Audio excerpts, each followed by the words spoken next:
Bonjour et bienvenue sur ma chaîne YouTube. Alors aujourd'hui, je vais vous parler d'un sujet qui me tient particulièrement à cœur, c'est la lumière. Très souvent, lorsqu'on rénove un appartement, c'est un sujet qui est relégué à la fin du chantier parce qu'au moment où on est en train de parler peinture, plomberie ou faux plafond, on se dit que la lumière ça viendra plus tard, qu'on a d'autres choses à faire et qu'on va laisser un câble en attente dans le faux plafond de la cuisine et on verra bien ce qu'on mettra à la fin.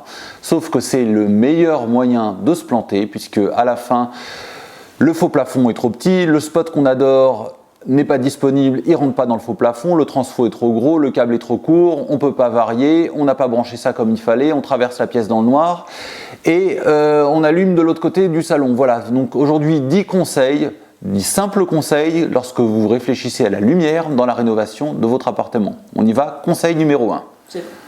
Conseil numéro 1, on n'éclaire pas du vide. S'il vous plaît, amis architectes, décorateurs, arrêtez de considérer que le plafond est un damier dans lequel il faut placer un petit pion rond qui s'appelle spot.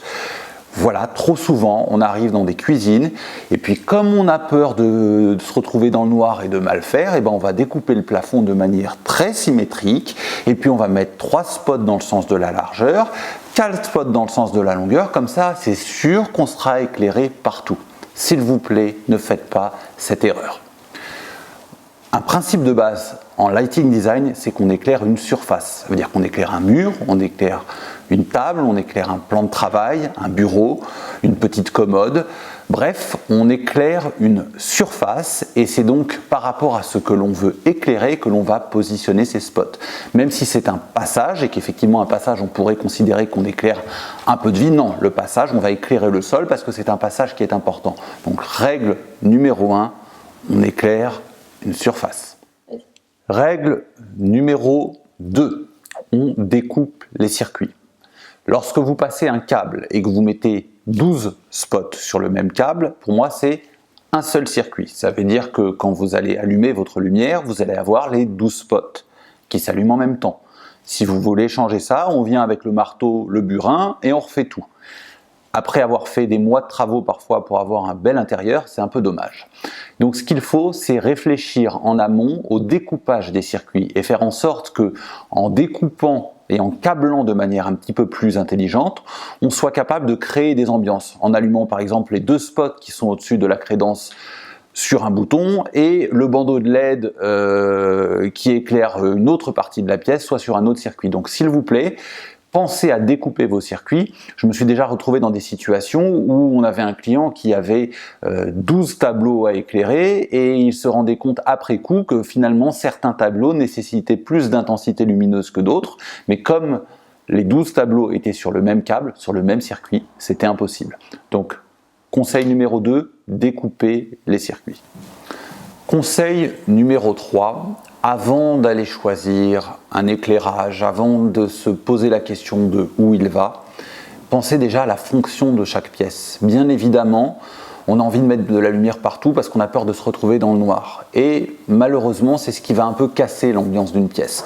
Donc il faut réfléchir en amont à l'ambiance que l'on veut donner à chaque pièce et à sa fonction. On n'éclaire pas de la même manière une cuisine qu'un salon, qu'une salle à manger. Donc réfléchissez à l'ambiance que vous voulez donner à la pièce réellement. Aujourd'hui on a plein de solutions sur Pinterest, sur Insta pour trouver des ambiances et des idées d'éclairement. Regardez, inspirez-vous de ça et repensez à la fonction de chaque pièce. Conseil numéro 4, variez les plaisirs. La variation d'éclairage est quelque chose que l'on fait depuis des années, mais qui a considérablement évolué ces dernières années avec l'apparition de la LED. La LED est géniale, on a aujourd'hui des sources d'éclairage toutes petites, avec des petits transfos, ça permet d'un point de vue décoratif de faire des choses assez folles qu'on ne pouvait pas faire avant. Maintenant, ça devient très technique. Pour varier de la LED, il y a différentes technologies qui sont possibles et cela veut dire de prévoir en amont des câblages différents, des systèmes de variation d'éclairage différents. Nous, on travaille beaucoup par exemple avec des systèmes qui s'appellent Lutron ou Crestron, qui sont des vrais systèmes résidentiels ou corporate pour varier l'éclairage, pour créer des scénarios.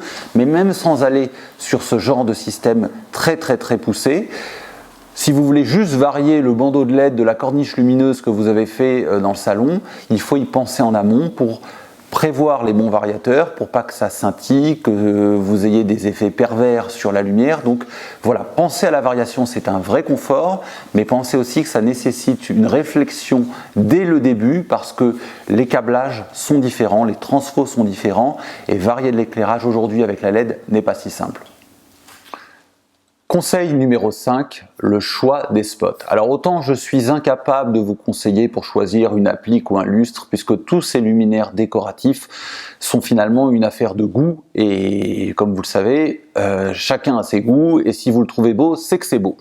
Par contre, s'il y a un luminaire universel aujourd'hui qu'on a sur tous les chantiers, ce sont les spots.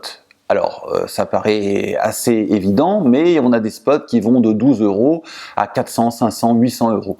Donc, bien évidemment, ça fait pas la même chose, ça n'a pas la même couleur, ça n'a pas le même rendu, ça n'a pas la même esthétique, et c'est pour ça que c'est très important, même pour des simples spots, de penser à différentes choses. Par exemple, moi ce que j'aime beaucoup, c'est les spots qui ne sont pas rasants avec le plafond, qui sont un petit peu en retrait, parce que ça vous permet de ne pas voir la source lumineuse, d'avoir l'éclairement souhaité sans voir la source lumineuse, et donc de ne pas être ébloui, notamment quand on est dans des pièces assez basses sous plafond, comme des toilettes ou une salle de bain, ou un couloir, qui peut être parfois un peu bas sous plafond, et d'avoir la lumière qui éblouit, parce qu'aujourd'hui les sources LED peuvent être assez puissantes, c'est franchement désagréable. Donc ce que je veux vous dire aujourd'hui, c'est que même pour un simple spot, il faut se poser les questions dès le début, à savoir quel type de spot on va prendre, quelle est la réservation qu'il va falloir, parce qu'on peut avoir des spots qui vont nous demander 3-4 cm jusqu'à 15-20 cm de réservation dans le faux plafond, qu'on peut avoir des gros transfos déportés, bref, plein de choses. Donc même pour un simple spot, regardez, il y a beaucoup de choses différentes, ou envoyez-nous un mail, on vous répondra. Voilà. 6e conseil, lorsque vous rénovez votre appartement et que vous vous posez les bonnes questions pour la lumière, c'est de regarder les températures de couleur. Effectivement, beaucoup de gens achètent le spot en grande surface sans se poser trop la question, en disant je veux un blanc chaud, je veux un blanc froid, c'est à peu près tout ce qu'on nous dit, mais ça va beaucoup plus loin que ça, et c'est ce qui va créer l'ambiance. On a été habitué pendant des années aux lumières halogènes un petit peu plus jaunes, donc ça veut dire aux alentours de 2700 Kelvin, mais aujourd'hui on arrive à avoir du blanc un peu moins chaud, du blanc froid à 3000 Kelvin, qui est super sur des bandeaux de LED, sur des spots. Donc voilà, pensez aux températures de couleur, parce que un très bel intérieur, si vous vous mettez de la lumière très blanche, on va se croire dans un hôpital, et c'est très désagréable. Donc voilà, le conseil, pensez à la couleur.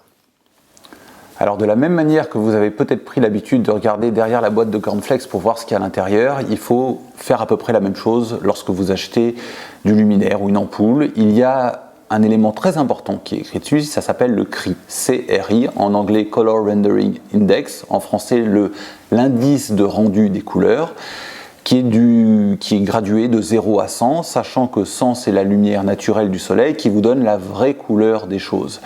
Donc lorsque vous achetez du luminaire, plus le CRI est élevé, meilleur sera le rendu des couleurs.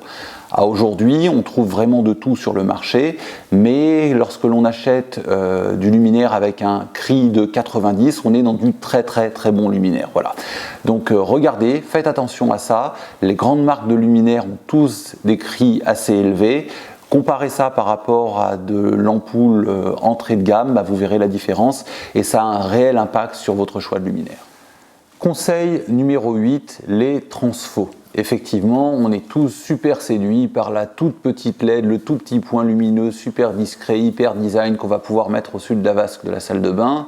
Seulement quand arrive le paquet, on découvre qu'il y a un transfo énorme avec le spot, que malheureusement le constructeur nous dit qu'on ne doit pas avoir plus de 5 mètres entre le spot et le transfo, et que bien entendu, on n'a pas de faux plafond, on ne sait pas où mettre ce transfo, etc. etc. Donc, s'il vous plaît, faites attention lorsque vous choisissez du luminaire. Ce que vous voyez est souvent la partie immergée de l'iceberg, et il y a une partie technique qui, en plus, il faut câbler comme il faut, probablement quelque part. Donc, s'il vous plaît, regardez ce point-là. Le transfo, c'est important. Alors la LED, c'est génial parce que c'est tout petit et que ça nous permet d'avoir plein d'idées. Donc il faut se sortir de la tête toutes les idées préconçues qu'aujourd'hui on peut éclairer un appartement avec un lustre au milieu du salon, quelques spots dans la salle de bain, des appliques dans l'entrée, puisque c'est avec ça qu'on a été formaté et c'est comme ça qu'on a l'habitude de voir les choses. Sauf qu'aujourd'hui, les fabricants de luminaires ont des idées extraordinaires tous les jours qui nous permettent, parce que la LED est toute petite, d'intégrer la lumière dans des endroits où on n'y pensait même pas, parce qu'avant ça chauffait, qu'il fallait pouvoir changer l'ampoule, etc. Aujourd'hui, on intègre tous les jours des bandeaux de LED hyper petits, qui chauffent pas, avec tout ce qu'il faut pour que ça marche bien pendant des années, généralement plus longtemps que le temps que vous allez passer dans l'appartement, donc on est relativement tranquille de ce côté-là, mais ça vous permet aussi d'avoir des idées géniales. Moi, je mets maintenant des lumières dans les douches, dans les escaliers, dans des meubles, dans des tiroirs, dans des régies audio-vidéo. Bref, on arrive à voir des choses géniales pour un rendu vraiment incroyable. Pas très cher, parce qu'aujourd'hui du bandeau de LED par exemple c'est vraiment pas cher, en tout cas pour ceux qui sont entrée de gamme, mais on peut aussi avoir des petits points lumineux qu'on va mettre sur les nez de marche, on peut avoir des cheminements que l'on va faire dans les couloirs, voilà, donc ayez des idées parce que lâchez-vous, la LED vous permet de le faire. 10e et dernier conseil, j'avoue que j'aurais dû le mettre en premier parce que c'est le plus important, mais j'ai voulu récompenser ceux qui ont eu le courage de regarder cette vidéo jusqu'au bout. Pensez au câblage. Voilà, s'il y a un conseil à retenir, c'est celui-là, pensez au câblage, parce que suivant le luminaire que vous allez choisir, la manière dont vous allez vouloir le varier, le câblage est différent. Donc si vous ne voulez pas vous retrouver à la fin avec 3 fils alors qu'il en fallait 5 parce que vous avez un luminaire qui est Dali, non, Dali n'est pas qu'un peintre, c'est aussi un langage de programmation, de la même manière qu'on peut avoir du 0,10 volts ou d'autres choses. Voilà, il faut penser au câblage et c'est pour ça qu'il faut choisir le luminaire dès le début et pas laisser ça à la fin quand on n'a plus de budget ou plus de temps. Il faut penser au luminaire dès le début pour avoir le rendu parfait au moment de la livraison de votre chantier. Voilà, merci.